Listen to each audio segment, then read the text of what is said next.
Muito bem, olá a todos e boa noite a cada um de vocês. Eu sou o Victor Breno e sejam bem-vindos a mais uma live da Rede Latino-Americana de Estudos Pentecostais Núcleo Brasil, a RELEP.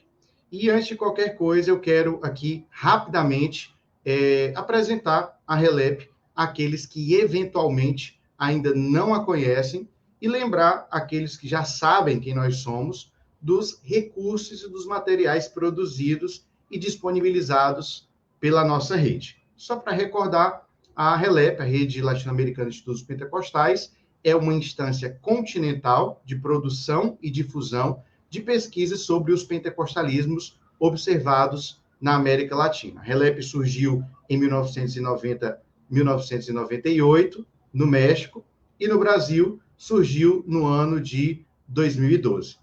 A RELEP é formada basicamente por acadêmicos pentecostais que realizam os seus estudos de pós-graduação, mestrado ou doutorado, pesquisando os mais diversos tipos de temas relacionados aos pentecostalismos latinos em diferentes campos do saber, como, por exemplo, ciência da religião, teologia, história, sociologia, antropologia e assim por diante. A RELEP não tem nenhum tipo de orientação político-partidária e também nenhum tipo de ligação com instituições religiosas. Cada pesquisador da RELEP é responsável, portanto, por sua própria pesquisa no âmbito das instituições acadêmicas em que está ligado.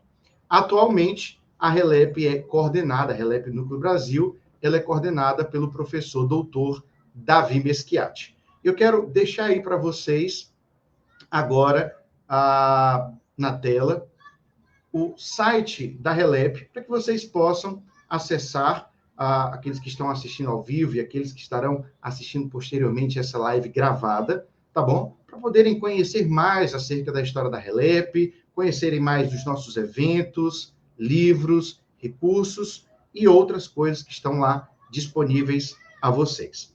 Além do nosso site, eu quero também lembrar a vocês que, desde 2020, a RELEP tem tomado a iniciativa de fazer essas lives, encontros virtuais. Então, eu quero convidar você também a visitar a nossa página no Facebook e no YouTube, e lá você vai encontrar dezenas de vídeos que foram gravados desde 2020, então, que tratam sobre temas e assuntos mais diversos relacionados ao pentecostalismo, tanto por pesquisadores nacionais, quanto também por pesquisadores internacionais, passando, como eu disse, por temas os mais variados. Então, você pode acessar depois também os canais do Facebook, as redes sociais do Facebook e do YouTube, para poder conferir todos os vídeos de pesquisadoras e pesquisadores que passaram por aqui.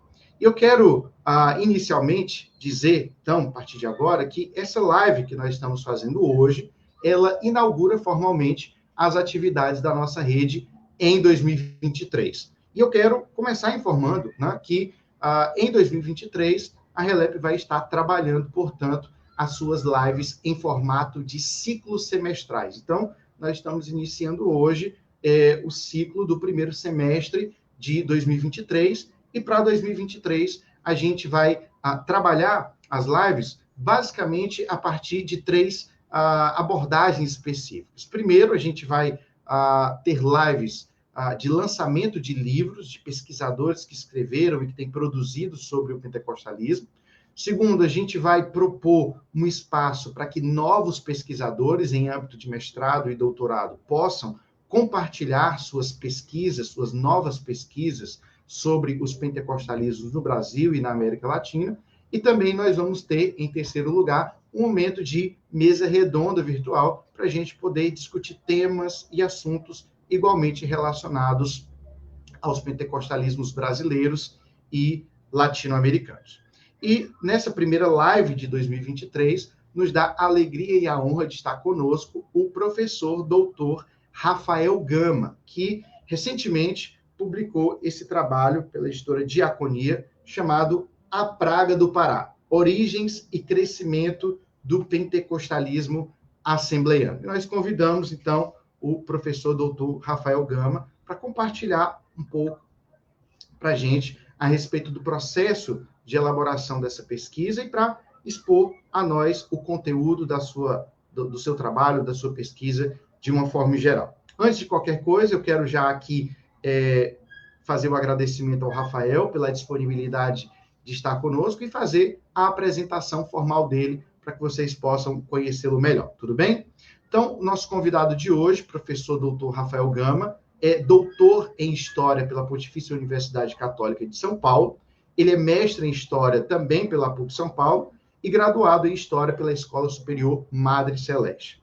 Ele é professor na pós-graduação da Faculdade Batista Teológica de São Paulo, no LabTem, na FABAT e em outras instituições de ensino na cidade de São Paulo. Além disso, o Rafael é autor de diversos artigos referentes à área de formação dele, história das religiões, e agora, em 2022, finalzinho de 2022, ele publicou, como eu já disse agora há pouco, esse livro, A Praga do Pará, Origens e Crescimento do Pentecostalismo Assembleiano. Daqui a pouco eu vou colocar também o link da editora para que vocês possam acessar e, quem sabe, adquirir também o material do professor doutor Rafael Gama. E antes de passar a palavra para o Rafael, eu só gostaria de rapidamente tecer alguns comentários sobre a obra do Rafael.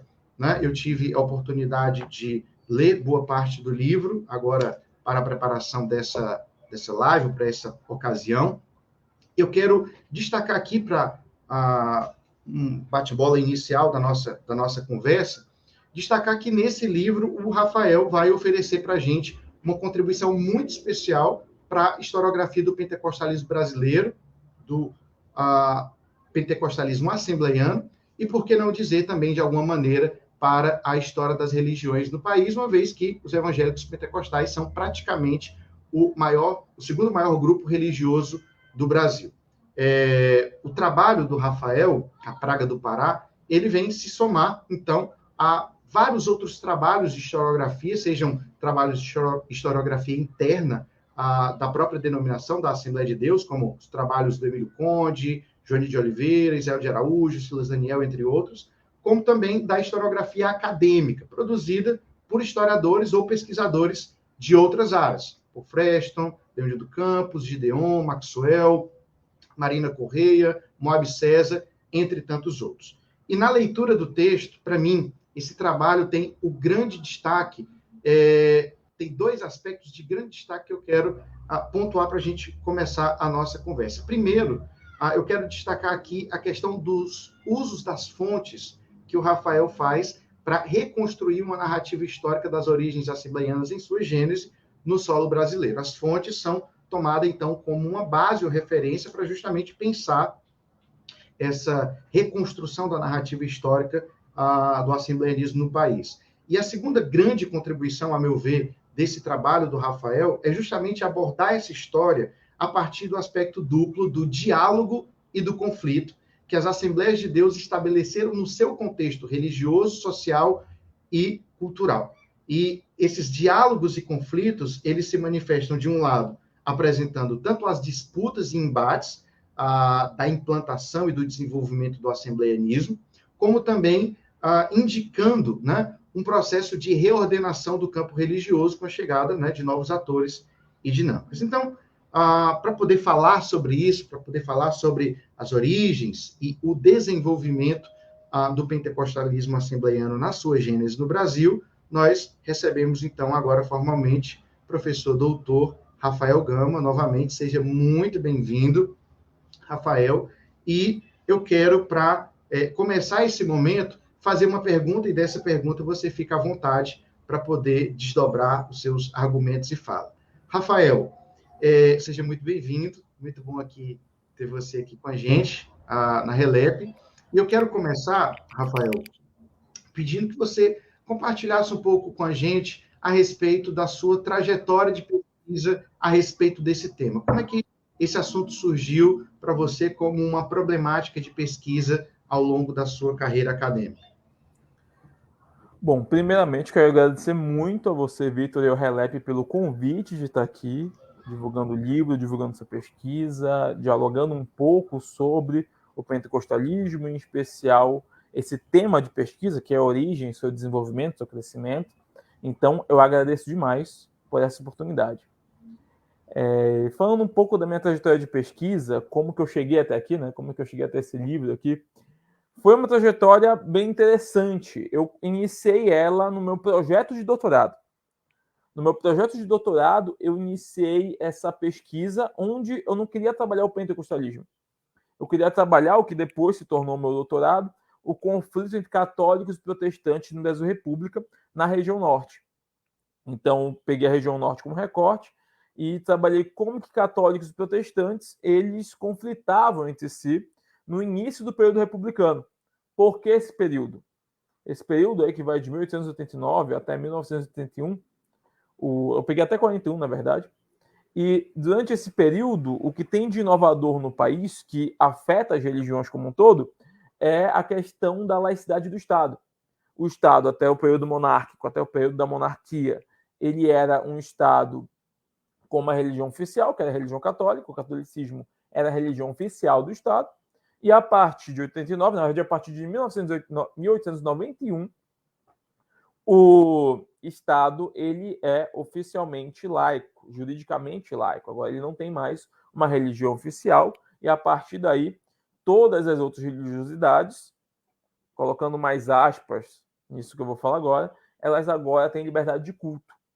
Eu coloco aspas porque ainda havia alguns códigos civis onde algumas religiosidades eram consideradas ilícitas, certo? Então, como algumas religiões de matriz africana, algumas vertentes do espiritismo, dentre outras religiosidades, ainda haviam códigos civis que demonstravam que essas religiões eram ilícitas no país. Mas, com essa laicidade que se instaura na República, o protestantismo, que até então era uma religião considerada ilegal, ela passa a ser legalizada. Então, agora, os protestantes eles podem construir templos, eles podem fazer ali suas divulgações da sua fé, seja pregando na rua, seja vendendo bíblias, ou mesmo distribuindo seus jornais. Então, com isso, você vê uma mudança no cenário religioso brasileiro, e essa mudança gera um novo conflito entre católicos e protestantes, um conflito que já dura mais de 4 séculos, desde o início do protestantismo, lá na Alemanha com Lutero. A treta, a briga, a querela entre católicos e protestantes, ela permanece pelos séculos, só que no Brasil República ela ganha uma outra dimensão, porque agora os protestantes, eles, pelo menos a nível jurídico, passam a ter mais liberdade religiosa. E por que eu digo que é nível jurídico? Porque na minha tese eu retrato que, como o Brasil ainda era hegemonicamente católico, ou seja, a maioria da população era católica, e o pensamento dessa população, o imaginário religioso da maioria esmagadora dessa população era católico, então isso também influenciava nas leis e nos julgamentos. Então, ainda num país republicano, você percebe que protestantes eles eram presos, eles eram muitas vezes presos injustamente. Analisei, inclusive, um artigo de um julgamento de um protestante, que é o Justus Nelson, que ele aparece também no meu livro, só que, enfim, como alguém que dialoga com o Daniel Berg e Luna Wingren, mas eu fiz um artigo sobre esse protestante, que é um pastor metodista chamado Justus Nelson, que é o primeiro... Ele não é brasileiro, né? Mas ele é a primeira pessoa que estava no Brasil e que foi preso por vilipêndio a objeto de culto e por vilipêndio a símbolo religioso, que é uma das leis ainda do Império que perduraram na República, existe até hoje, inclusive. E Justus Nelson ele foi preso porque ele fazia difamações à figura mariana do Norte, que seria a Virgem de Nazaré, que é um tipo de culto mariano, culto à Virgem Maria, específico do norte do país, muito popular. E esse protestante histórico, o Justus Nelson, pastor metodista, ele vai preso, e ele é o primeiro protestante na República preso por esse filibêndio a objeto e símbolo de culto religioso.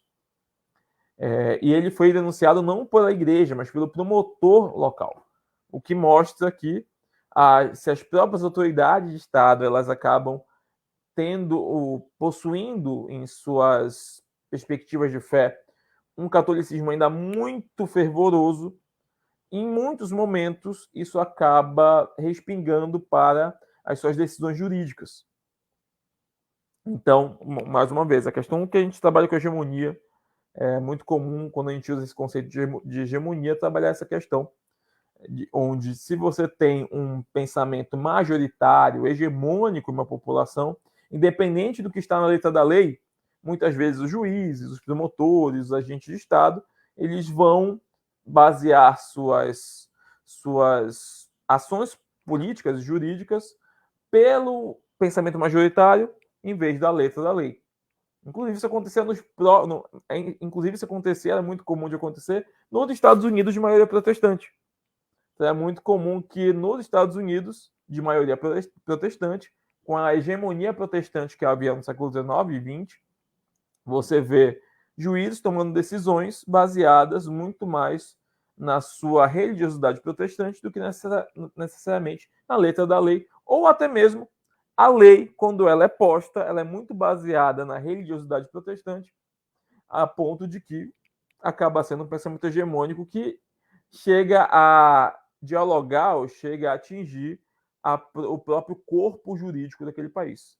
Então, as leis acabam tendo uma grande influência da religiosidade daquela nação, se for uma religiosidade majoritária, hegemônica, de maioria, ok? Então, eu quis estudar isso no meu doutorado, e como eu peguei o iniciozinho da República, no norte do país, esse é o período que surge o pentecostalismo assembleano na região. Então, quando eu tive acesso às fontes sobre o pentecostalismo, às discussões acadêmicas que os acadêmicos fizeram sobre esse movimento religioso, eu achei um tema muito rico de ser abordado. Eu achei que era um tema que eu não poderia deixar passar batido na minha tese. Primeiramente porque ele dialogava com o tema central da tese, e segundo que era um tema muito rico mesmo, tanto para a história das religiões do país, como mesmo para a história local da região que eu estava abordando. Então, por conta disso, eu decidi também analisar o pentecostalismo, incluindo boa parte dos diálogos e conflitos que o Vitor retratou na apresentação, que ele fez muito boa da minha obra. Esses diálogos e conflitos também surgiram na tese, também cheguei a abordá-los na tese, mas o pentecostalismo, por ser um tipo de tema muito rico, com muitas fontes, com muitas perspectivas acadêmicas, o material que eu coletei sobre o movimento pentecostal no seu início, na sua gênese, ele foi muito mais amplo, muito maior, ele foi muito grande. Então, boa parte desse material eu tive que cortar da minha tese. Então, o pentecostalismo ele ocupa ali um capítulo, na verdade ele ocupa 2 capítulos, mas não capítulos inteiros, ele ocupa partes de capítulos da minha tese. É um tema que tangencia a minha tese, mesmo não sendo o tema principal. E eu tive que cortar ainda muito material que eu tinha analisado, que eu tinha pesquisado sobre o pentecostalismo. Então ele entrou na minha tese, ele entra em alguns capítulos, ele é muito contributivo para a discussão que eu quero aplicar na minha tese de doutorado, mas há muitos dos materiais que eu havia recolhido eu não pude utilizar. E com isso, quando terminou minha tese, eu tive a ideia de fazer um livro só sobre o pentecostalismo nas suas primeiras décadas, o pentecostalismo assembleano no caso, certo? E nesse livro eu queria adicionar um material que eu havia recolhido. Então, além daquilo que eu discuti sobre o pentecostalismo na minha tese, eu também quis adicionar um material extra que eu tinha também pesquisado, também produzido, e a partir daí fazer uma obra à parte sobre esse movimento. Eu acho que esse movimento valia, sim. Eu achei que esse movimento, ainda acho, que esse movimento valia uma obra à parte, justamente pela riqueza tanta riqueza de fontes, como de discussões acadêmicas que ele traz, como de relevância da qual ele se aplica para o seu tempo e para os dias de hoje. Então eu achei que ele merecia assim uma obra à parte e que eu me dedicasse a essa obra. E a partir daí nasceu esse livro, que aí eu nominei ele, certo, de A Praga do Pará, Origens e Crescimento do Pentecostalismo Assembleano, porque é justamente isso.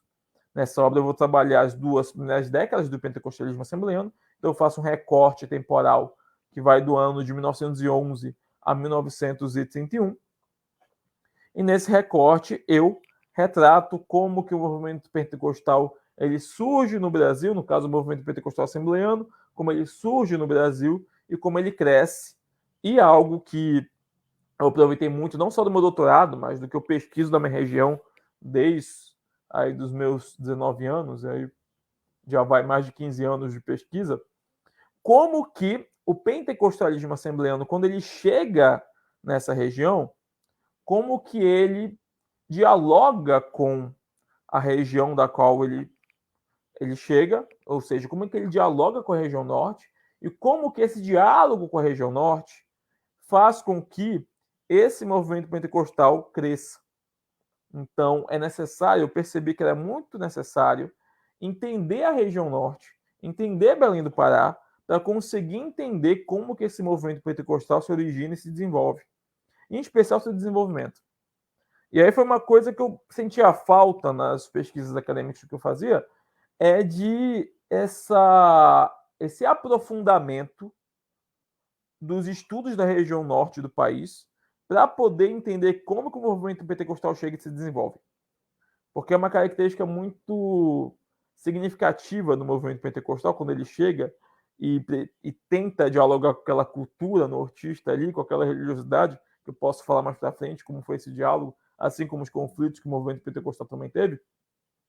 Mas por aí eu quero adiantar que eu achei interessante não só trabalhar todas as fontes e as discussões acadêmicas sobre o movimento pentecostal no seu início, mas também pôr nessa obra como que a região norte estava no seu aspecto econômico, político e religioso.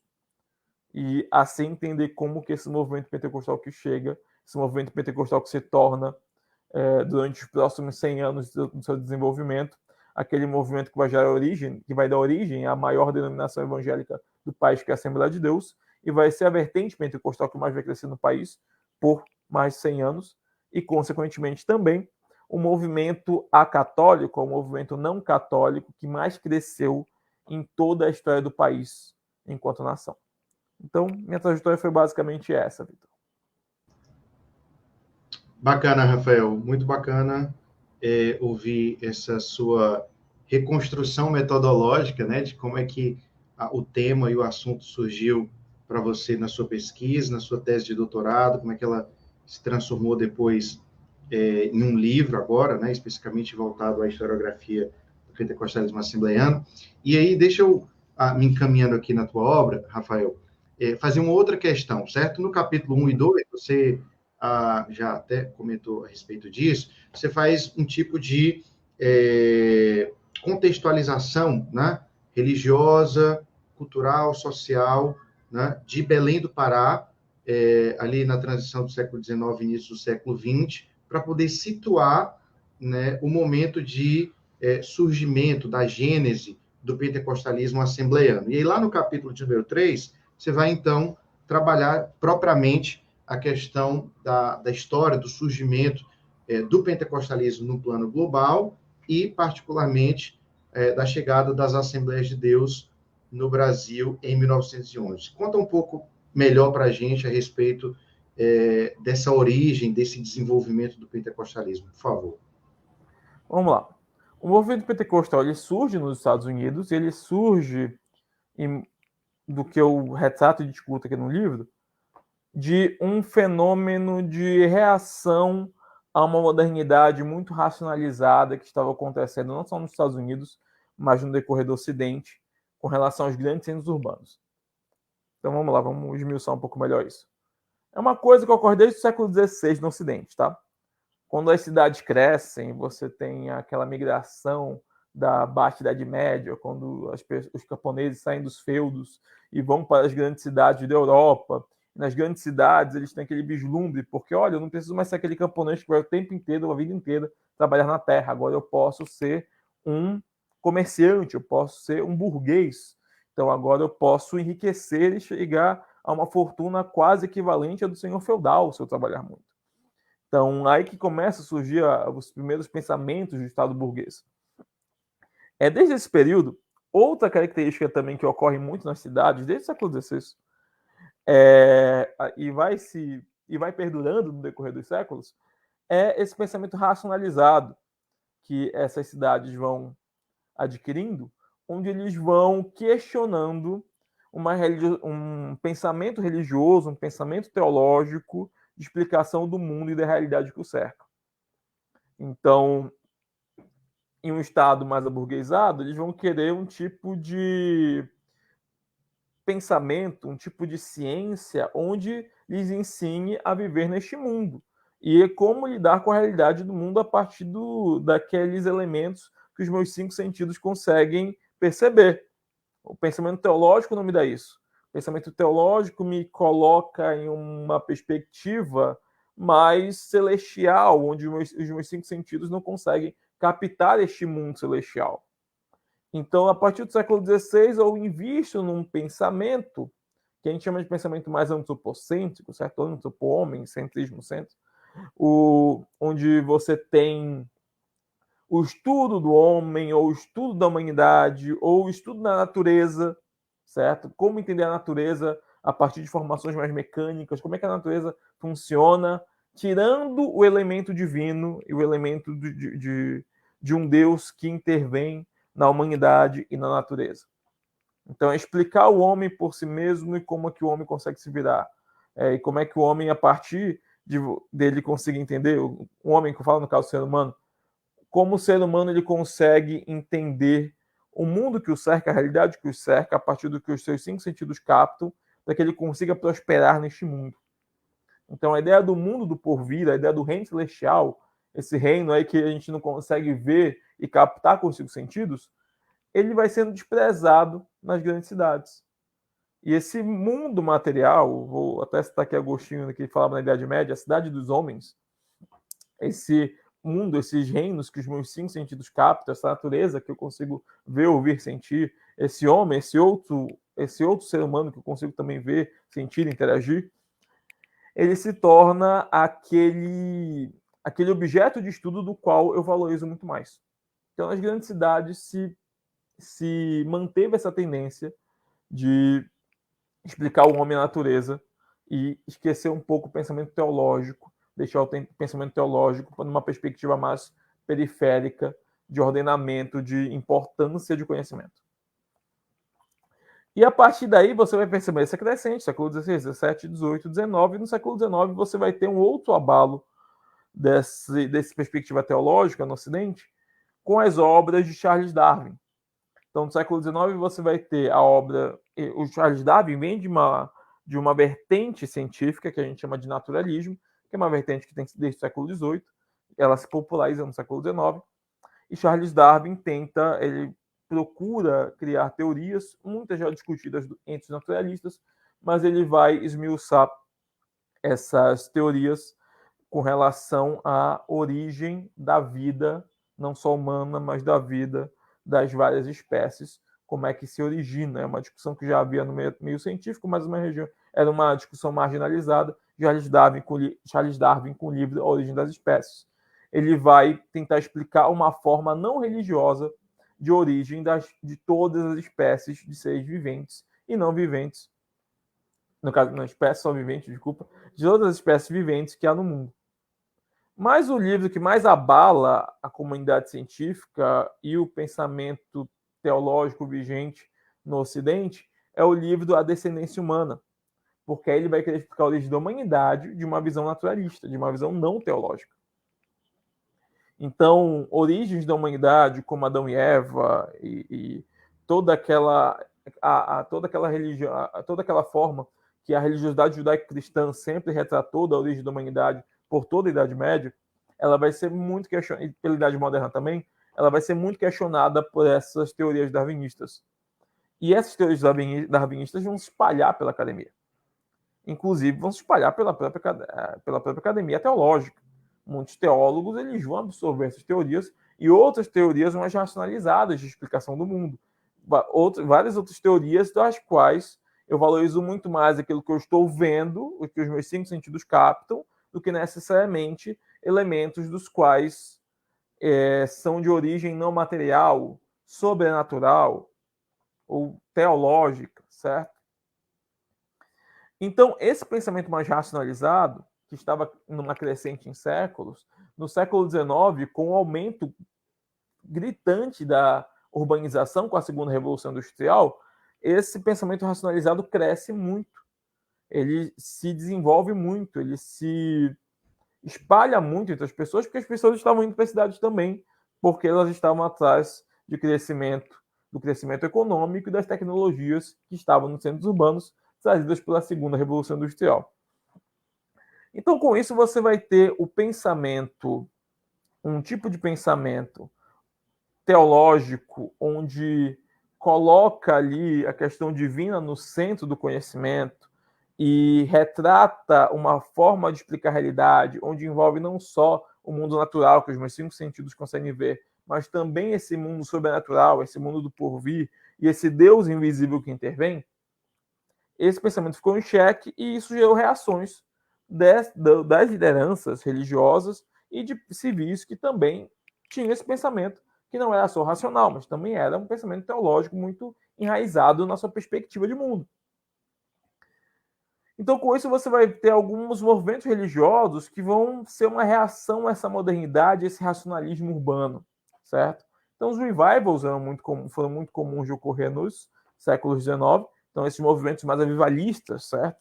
Onde você vai ter elementos sobrenaturais que vão ser inseridos nos cultos protestantes, como cura. A ideia de conversão, ela surge muito no século XIX, que é a ideia dessa mudança da tua mente quando você aceita Jesus. Então você vai ter os apelos, os tais apelos, né? Quem quer aceitar Jesus, vem para cá. Isso é muito comum no século XIX com os revivals, com os reavivamentos. Então, e era uma forma mais fervorosa, com muitas vezes elementos sobrenaturais ali, pessoas que eram curadas, e até a questão da glossolalia entrando em alguns revivals. Certo? Você vai ter os movimentos de santidade que surgem lá, que são oriundos lá da Igreja Metodista com John Wesley. Então, se você anda em um caminho de santidade, um caminho de santidade seria de acordo com uma moralidade cristã muito comum no século XVII, XVIII, que é o fato de você ir à igreja, o fato de você ter uma vida sexualmente de acordo com os preceitos cristãos, como relação sexual depois do casamento, como você... Havia muitos incentivos à prática da caridade também. Então, você dá esmolas aos pobres. E se você anda em santidade, você consegue experimentar na sua vida elementos sobrenaturais de poder espiritual. Então, você cura as revelações, em alguns casos, a glossolalia também, que eu falar em línguas estranhas. Então, esses movimentos foram surgindo e se intensificando no século XIX. No século XX, que é quando surge o movimento pentecostal, tem uma discussão, né, de quem é o pai do pentecostalismo, o Parham,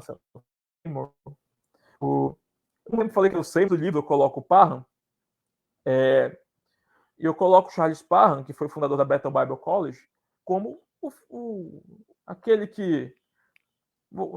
fundou é uma palavra muito forte, mas vamos colocar assim, vou botar que ele fundou, tá? Fundou ali o pentecostalismo, por quê? Porque nesse seminário fundado por ele, quando pela primeira vez surge uma teologia, não só de dons sobrenaturais, porque dons sobrenaturais e discussões sobre dons sobrenaturais e práticas de dons sobrenaturais no cristianismo protestante já havia. O que inovou? O que Parham inovou aqui? Ele inovou as tais das bênçãos. O que são essas bênçãos? É como se você tivesse níveis espirituais para você ir galgando no decorrer da tua caminhada cristã. Então, por exemplo, você tem aquela primeira bênção que é quando você se converte, quando você se torna um cristão, certo? Você tem essa mudança de mente, você tem essa metanoia, você tinha um comportamento, agora você tem outro, você tinha uma perspectiva, agora você tem outra, uma perspectiva voltada na fé em Cristo, que é aquele mesmo pensamento protestante clássico de Martinho Lutero, que você é salvo pela fé, certo? Só que aí Parham vai adicionar uma segunda bênção que é vinculada aos movimentos de santidade, do qual ele também faz parte. Então, se você andar na linha, se você andar numa fiel ali, numa moralidade cristã contínua, no teu cotidiano, você vai ganhar poderes espirituais a partir desse teu comportamento de santidade. Então, curas, revelações, visões, certo? São dons que você passa a adquirir quando você anda em santidade. Essa é a tal da segunda bênção, ok? Só que você ganha uma terceira bênção. Posteriormente, você pode ganhar essa terceira bênção, que é marcada pela glossolalia, que é o chamado batismo com o Espírito Santo. A glossolalia é se falar em línguas estranhas, ou as chamadas línguas dos anjos, ou que seriam essas línguas das quais você não interpreta de forma natural, tem que ter um intérprete para você entender o que você está falando, ou até, e aí depois eu até retrato no meu livro, até línguas que seriam de outros países. Então, primeiro, essa teologia é o Parham. E por isso que retratam muitas vezes ele, até muitos autores que eu trabalho aqui no livro, como o pai do pentecostalismo, o fundador do pentecostalismo. Logo depois, o seu aluno, William Seymour, um homem negro que também participou desse movimento de santidade, ele era aluno do Colégio do Parham, talvez alguns saibam da história, né? Ele inclusive era um aluno do qual, por conta do racismo jurídico espacial que havia na época, você tinha o local dos brancos, o local dos negros, e por isso William Seymour, por ser um estudante negro da instituição do Parham, ele tinha que ouvir as aulas no corredor. Ele não poderia se juntar aos outros alunos brancos. Então, ele ouvia toda aquela teologia, ele absorvia isso, ele absorvia essa teologia pentecostal que estava surgindo, e ele concordava com ela. E após formado, ele passou a pregar em algumas igrejas, só que ele enfatizava muito o chamado batismo do Espírito Santo, através da glossolalia, de falar em línguas estranhas. Ele enfatizava bastante esse batismo quando ele ia nas igrejas. Então, muitas igrejas, até igrejas mais avivadas, ficavam receosas com Seymour. Como assim? Esse cara está pregando o tempo inteiro? Só sobre o batismo com o Espírito Santo? Então havia esse estranhamento, então ele era expulso de algumas igrejas. Ele, inclusive, foi pregar em uma igreja da qual a moça que comandava a igreja já havia sido expulsa, e ele foi expulso dessa igreja onde já havia essa moça que havia sido expulsa. Então ele ia o tempo inteiro pulando de galho em galho, pregando a fé pentecostal como ele acreditava, e tinha um elemento também, e é bem provável, já vi autores discutindo, que esse outro elemento que ele propagava também era um elemento que causava estranhamento às igrejas, que ele pregava a ideia de você ter homens e mulheres brancas congregando com homens e mulheres negras no mesmo espaço de culto. Isso era algo muito inovador para a época. Ele acreditava que, inclusive, Jesus já estava voltando, e para isso, homens, mulheres, brancos e negros que fossem cristãos deveriam estar juntos, proclamando e adorando essa volta de Cristo que estava próxima. Isso também causava muito estranhamento em um país fortemente racista como era o país norte-americano no início do século passado. Bom, ainda assim, depois que ele foi expulso de tantas igrejas, ele passou a pregar nas casas daqueles irmãos dos quais o apoiavam, certo? Então, mas só que mais e mais pessoas queriam entender essa nova fé, essa fé que propagava tanto esse batismo do Espírito Santo, queriam experimentar isso. Então, essas casas dos irmãos ficavam lotadas. Então, eles iam constantemente procurando uma nova casa. Até que eles acharam, né, em Los Angeles, na Azusa Street, uma antiga igreja metodista que se deu espaço para eles. E nessa igreja foi quando começou a ser realizados, quando começaram a ser realizados os cultos pentecostais. Era um bom espaço ali para que esses cultos fossem realizados, e cada vez aí mais e mais pessoas iam até a Rua Azusa, iam até esse espaço de culto, ver ou participar desses cultos pentecostais que surgiam e iam espalhar essa fé pentecostal para outros locais, seja nos Estados Unidos ou fora dele. Então, foi um tipo de fé que se propagou muito rápido, desde o seu início. E ela pegou também um período, eu vou finalizar com isso, pelo menos o surgimento do pentecostalismo como um todo, o movimento como um todo, foi um movimento muito interessante, porque ele pegou um período histórico muito peculiar, que era um período histórico de crise na Europa, onde muitos europeus, para se livrarem da crise, em especial europeus mais populares, iam para os Estados Unidos para tentarem uma vida melhor, porque afinal os Estados Unidos era aquela colônia que se tornou uma nação, que se tornou a nação que mais crescia economicamente durante o século XIX. Muitos estudiosos, incluindo Alex de Tocqueville, iam para os Estados Unidos e tentar estudar a tal da colônia que deu certo. Como que os Estados Unidos crescem tanto? Isso era uma questão que indagava até Dom Pedro II. Até Dom Pedro II ficava indagado. Olha, precisamos estudar os Estados Unidos, porque os Estados Unidos são uma nação que cresce vertiginosamente. Em 1000 anos, nunca houve uma colônia que se tornou uma nação que crescesse tanto, tão rápido economicamente. O que aconteceu com essa nação? O que há nessa nação que há esse crescimento tão rápido? Então, muitos populares europeus migraram para os Estados Unidos. Migraram porque queriam experimentar esse crescimento, incluindo o Daniel Berg e o Navingren, que também eram populares suecos e foram para os Estados Unidos não querendo algo religioso, não querendo experimentar um avivamento, mas queriam esse crescimento econômico, queriam de fato crescer economicamente. Certo? E ali se depararam, não na Rua Azusa, tá? Vou explicar daqui a pouquinho, mas assim como outros populares europeus que iam para os Estados Unidos, eles foram neste período de migração, final do século XIX e início do XX, aonde estava acontecendo este movimento pentecostal que estava surgindo, se espalhando, e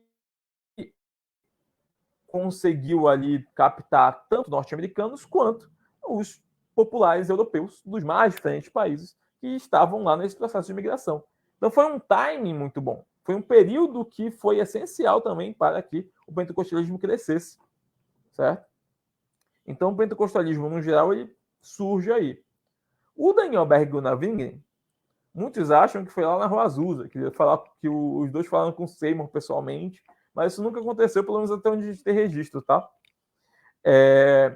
O Daniel Berg, inclusive, ele se torna, isso eu coloco no meu livro, ele tem uma experiência pentecostal com batismo com o Espírito Santo na Suécia. Ele já estava nos Estados Unidos, ele tinha passado aproximadamente 7 anos lá,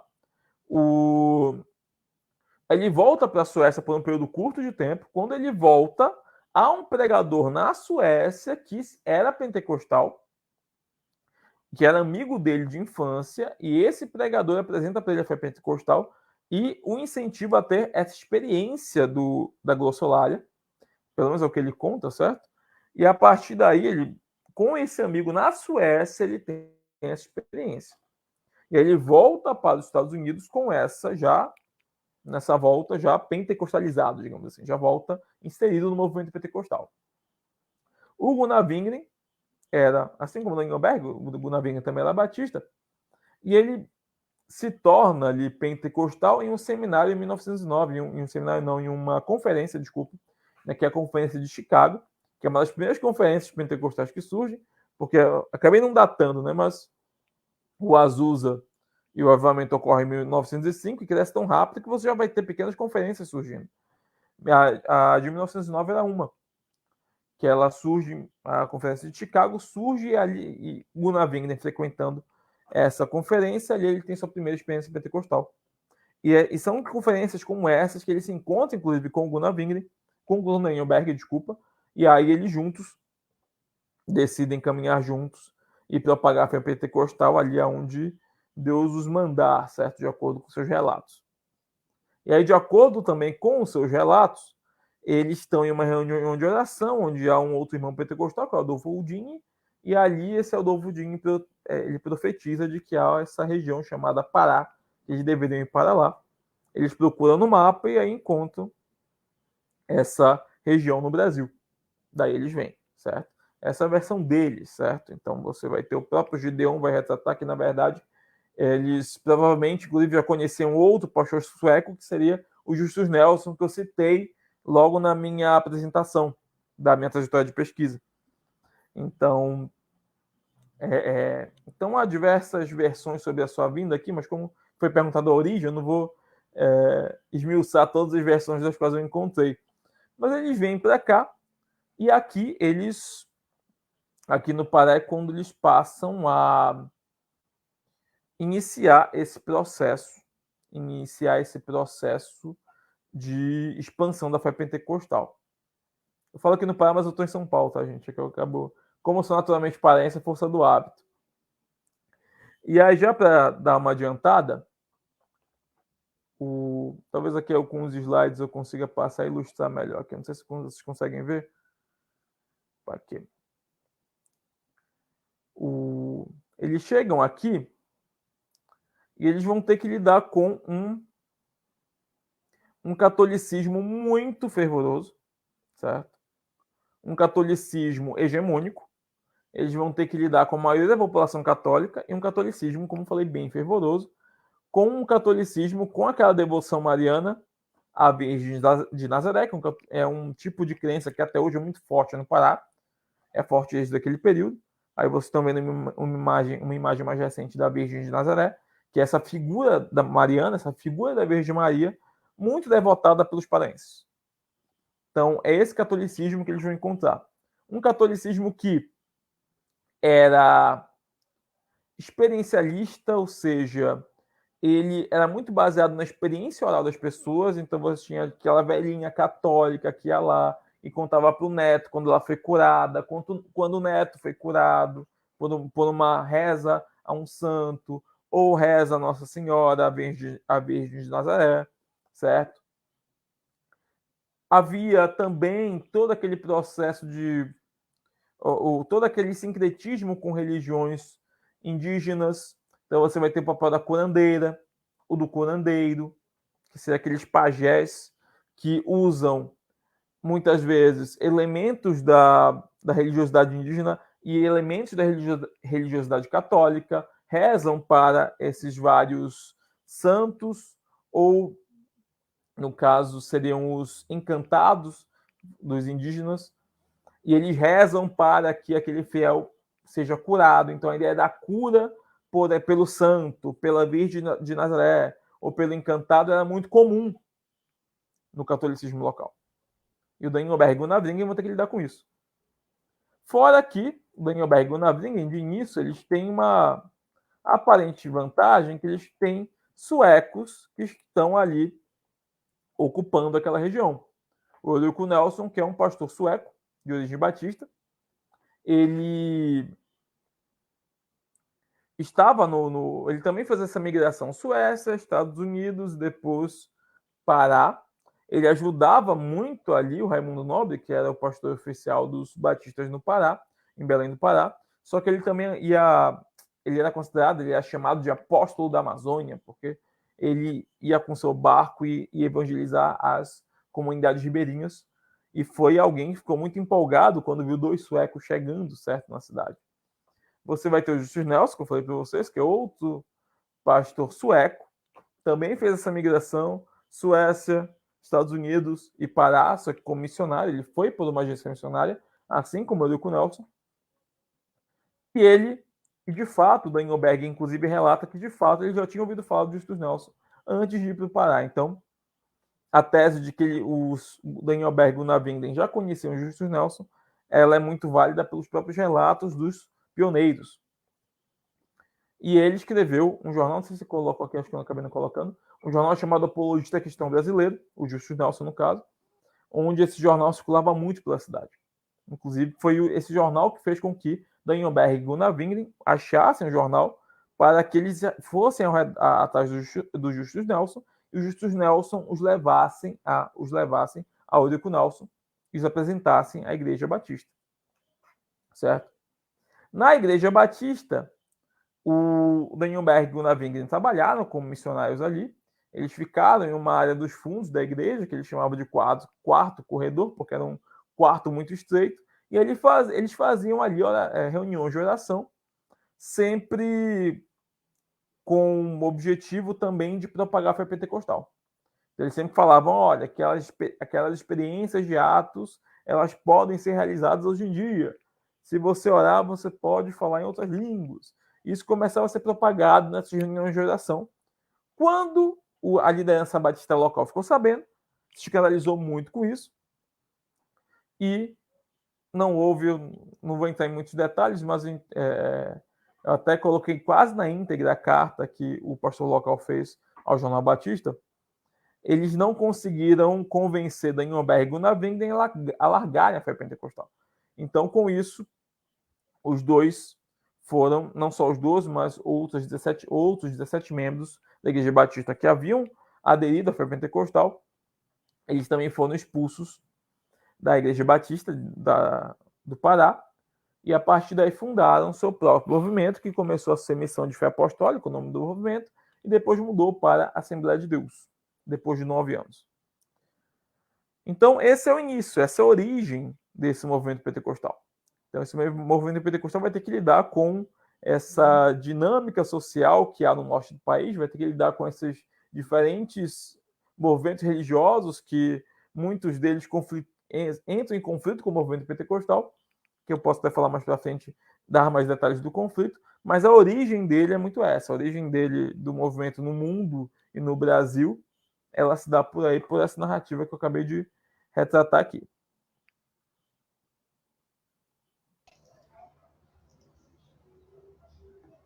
Legal, Rafael, muito obrigado por esse panorama, por que não dizer, né, da história, um breve panorama do movimento pentecostal, da Assembleia de Deus no Brasil. Acho que quem está assistindo a gente, quem vai acessar essa live depois, vai com certeza ter um conteúdo muito bacana de síntese, né, de toda essa trajetória de décadas e anos em alguns minutos muito bem explicadas. Parabéns. Rafael, já para a gente se encaminhar aí na direção da conclusão da nossa conversa, eu sei que tem muita coisa realmente para a gente falar e discutir. Eu queria te perguntar a respeito dos fatores, né, que levaram ao crescimento do pentecostalismo assembleiano no Pará. E aí, já dando aqui uma pitada a partir do teu livro, achei muito interessante porque você vai falar, por exemplo, de 4 aspectos importantes. Você fala da cura, você fala do protagonismo do leigo, das mulheres, e você fala do papel da imprensa, né, o lugar que eles tiveram nessa expansão. Mas explica um pouco mais para a gente por que o pentecostalismo assembleiano teve, ao mesmo tempo, como você lembrou agora há pouco de novo, né, esse diálogo e esse conflito, e como é que essas duas coisas, ao mesmo tempo, provocaram um crescimento exponencial do pentecostalismo em Belém, Pará, e, posteriormente, no Brasil como um todo. Muito bom. Eu abordo bastante isso no capítulo 5 do meu livro, né? Então, como que ele cresce, né? Como é que cresce esse movimento? Tem alguns slides aqui, eu não vou falar as fontes e retratar as fontes aqui, porque por conta do tempo, tá? Mas você vai ter, de fato, esse rápido crescimento, a ponto de você ter 20 anos depois, 6 mil fiéis em 70 igrejas espalhados pelo estado. Isso aí, perto do que havia normalmente no movimento protestante, é algo assim que o Pará nunca viu em toda a sua história até aquele período. Porque, em média, os protestantes ficavam lá com igrejas de 150 até 120 membros, era o máximo. A Assembleia de Deus, em 20 anos, conseguiu mais de 6 mil fiéis. O próprio Justus Nelson, que ficou lá 45 anos, ele terminou ali a carreira missionária dele com 45 membros na sua igreja. Então, você percebe o crescimento, assim, esse boom que houve, que caracteriza o movimento pentecostal na região. E por que ele cresce, certo? Eu trago alguns fatores que explicam esse crescimento. Um deles é a questão da cura, aquilo que eu falei para vocês no início. Chega Danielberg e o Navingren, eles chegam em uma região onde havia um catolicismo popular, um catolicismo iletrado, um catolicismo que propagava a fé católica a partir da experiência mística, ou seja, como eu falei, questão da cura. A Virgem me curou, o santo eu rezei e me curou, certo? A curandeira veio, rezou para o santo e me curou, ok? Então a cura era um elemento religioso significativo no Pará, na região, na camada popular dos paraenses. Então, os protestantes históricos, por exemplo, não tinham o elemento da cura como um elemento de grande ênfase na sua vivência religiosa.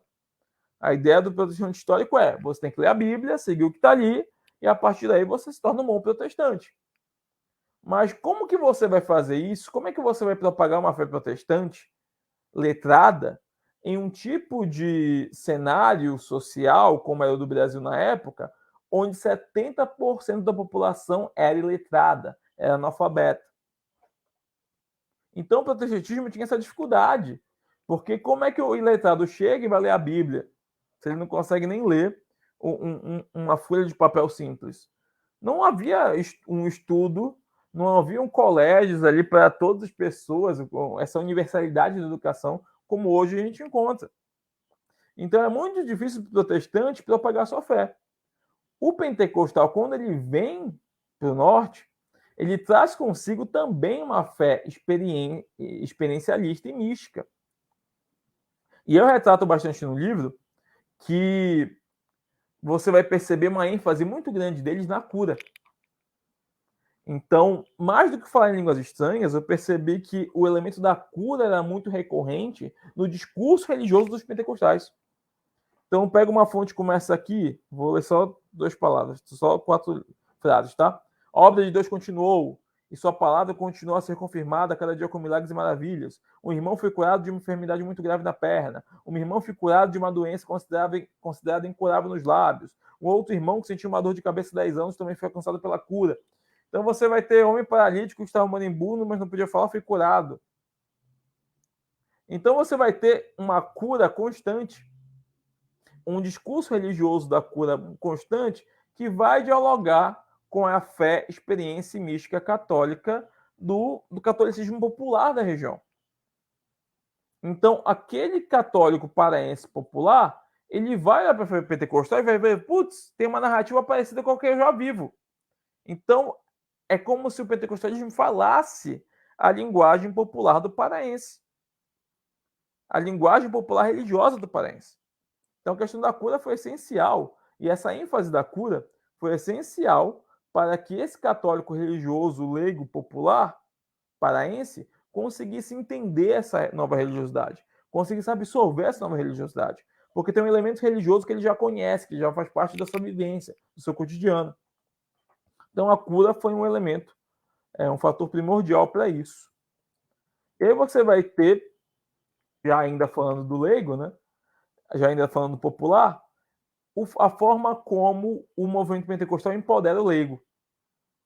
E eu gosto muito dessa fonte aqui, que é o Wingren evangelizando ali, falando da fé pentecostal para uma família católica. Ele fala o seguinte: quando os parentes católicos observam a vida justa dos crentes e a alegria que eles têm em Deus, e quando ouvem falar em línguas, profetizar, cantar hinos espirituais, falar com sabedoria, ficam completamente convencidos da realidade do poder de Deus.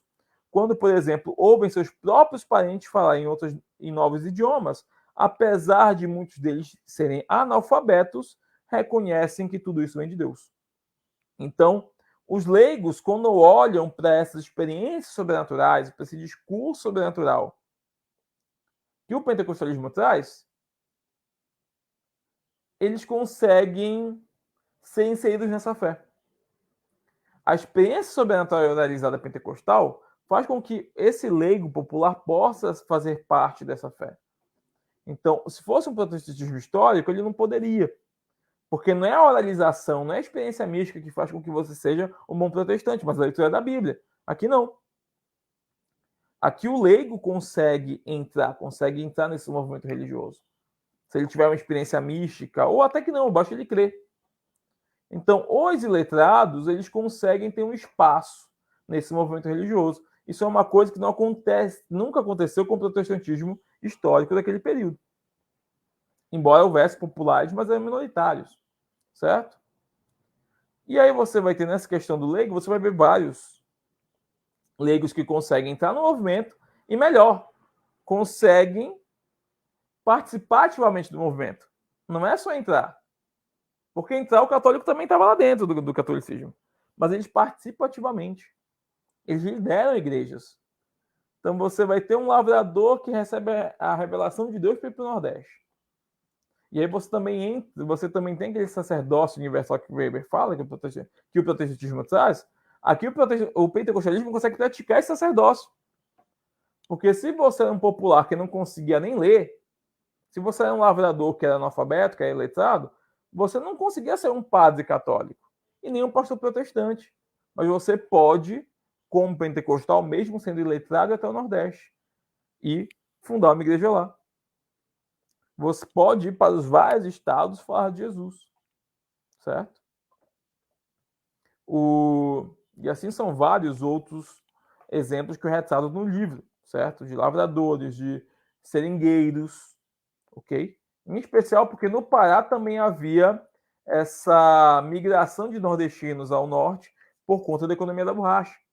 A economia da borracha estava em crescente, então muitos nordestinos iam para o Pará trabalhar nos seringueiros, trabalhar trabalhar nas regiões onde se produzia o látex da borracha. Trabalhar lá com a seringa. Então, esses muitos populares nordestinos, quando voltavam para as suas regiões do Nordeste, saíam do Norte e voltavam para o Nordeste, voltavam para a propaganda fé pentecostal, incluindo as mulheres, que é um outro ponto. O pentecostalismo, ele insere as mulheres no seu movimento religioso, dando importância para elas que o catolicismo e o protestantismo histórico nunca deram. Então, elas conseguem ganhar espaços de liderança. O Israel, o Judeu, fala muito da Fita Wingren, certo?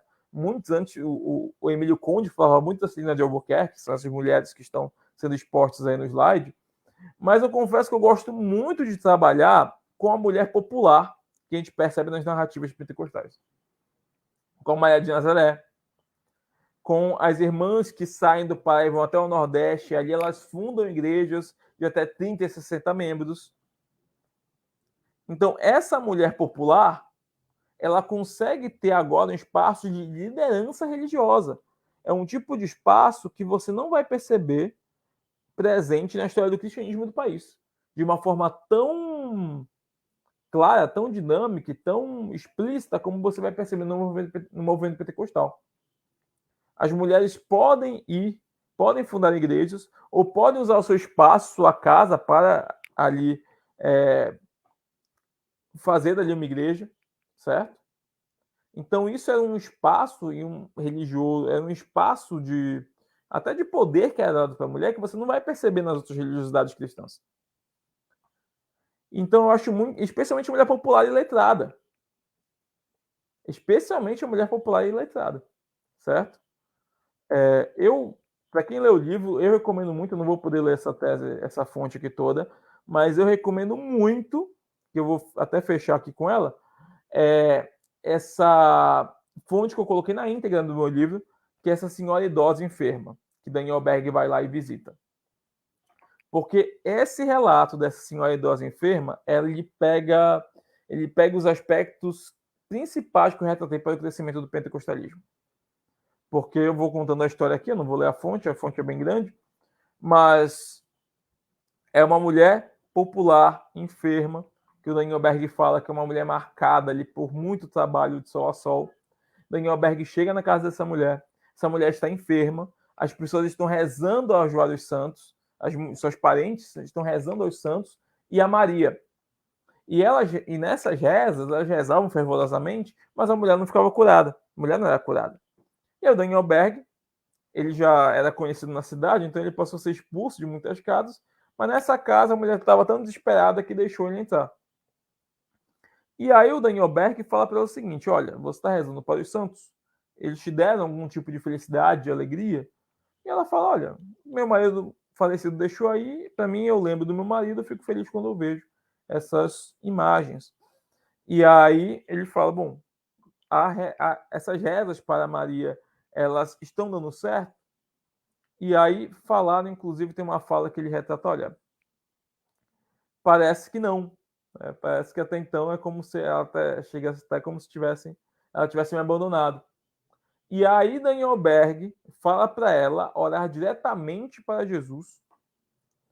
E a partir daí dessa oração que ela faz diretamente para Jesus, depois é dito na narrativa pentecostal que ela foi curada. E depois de um tempo veio um padre lá, e o padre, no outro dia foi um padre lá, e o padre aconselhou que ela rezasse para Maria. Ela não queria mais, porque ela queria agora falar e orar diretamente a Deus.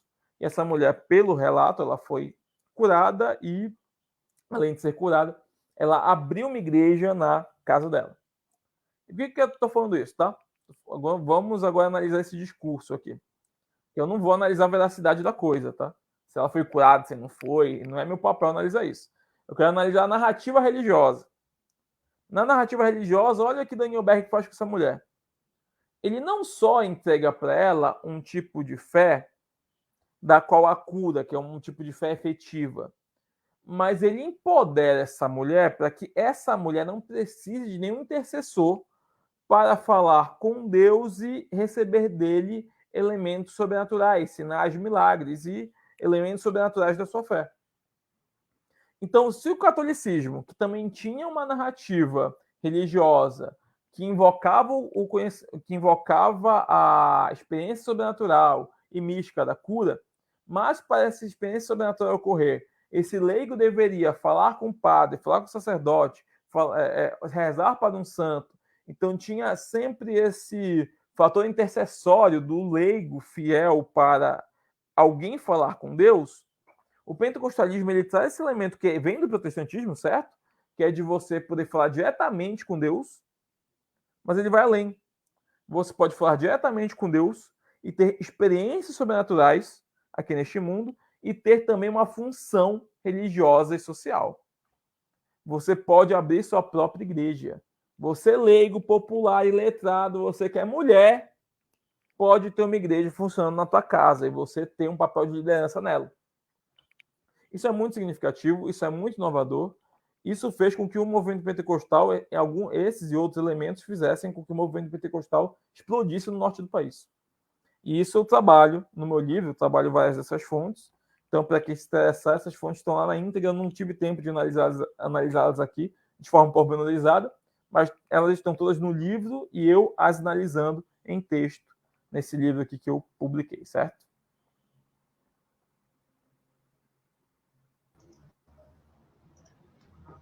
Ok, Rafael, muito obrigado. Acho que foi uma exposição maravilhosa essa última questão que você trabalhou, né, de realmente levantar aí os aspectos religiosos propriamente do pentecostalismo que dialogaram, né, com a cultura paraense, brasileira e favoreceram o crescimento dele para o Brasil. E quero já me encaminhar aqui com você para o fim desse momento. Acho que o nosso tempo já passou, mas sem sombra de dúvidas, todo mundo que está assistindo e vai assistir posteriormente, gostaria de continuar lhe ouvindo, porque, sem sombra de dúvidas, é uma discussão, como a gente falou lá no início, muito importante, não só para estudantes do pentecostalismo, do assembleanismo, mas também todo mundo que quer entender um pouco mais da história das religiões do país, da nossa cultura, da nossa sociedade, principalmente na atualidade, pensar as relações que as religiões, no caso o pentecostalismo assembleiano, estabelecem com a sociedade, com a cultura, com a política e os seus desdobramentos, tá? Então, Rafael, eu quero te agradecer muito pela sua disponibilidade e participação aqui conosco, em nome da Relep, de todos os amigos e colegas que fazem parte da nossa rede, te agradecer por essa exposição, pela publicação do seu livro, e eu quero deixar para você que assiste a gente, tá bom?